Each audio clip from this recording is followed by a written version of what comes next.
శుభోదయం. ప్రభువైన యేసుక్రీస్తు నామములో వందనాలు తెలియజేస్తూ పరిశుద్ధమైన దేవుని గ్రంథంలో నుండి మార్క్స్ వార్త 6వ అధ్యాయము 7వ వచనం.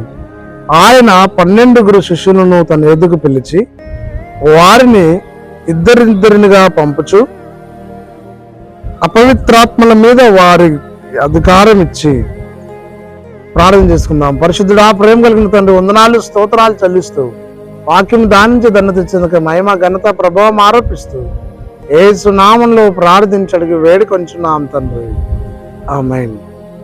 దేవుని యొక్క శిష్యులను ప్రభువు పిలిచి వారికి ఒక బాధ్యతను అప్పచెప్పినట్లుగా చూడగలం.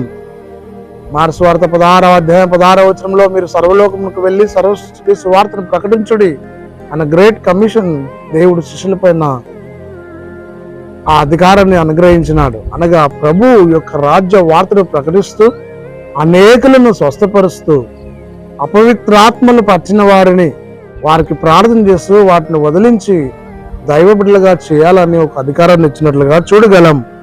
ఆయన పిలుపుకు లోబడి ఈ లోకంలో దైవ పరిచర్య చేస్తున్నటువంటి ప్రియ సహోదరి సహోదరులు, దేవుని సేవకులు అనేకములు ప్రజలు ఉన్నారు. కాబట్టి నీవు నేను కూడా ఈ లోకములో దైవాధికారం కలిగిన వారమై ఉన్నాం. అదేమనగా ప్రజలను స్వస్థపరచడం, రాజ్యస్వార్థ ప్రకటించడం, యేసుక్రీస్తు శిష్యులను తయారు చేయడం. అంత మాత్రమే కాదు, దురాత్మల చేత పీడింపబడుతున్న వారికి ప్రార్థన చేసినప్పుడు పరిశుద్ధాత్మ దేవుడు వారిని స్వస్థపరిచే దైవరాజ్య కుమారులుగా కుమార్తెలుగా చేయగలిగినటువంటి శక్తిని దేవుడు తన బిడ్డలకు అనుగ్రహించినాడు.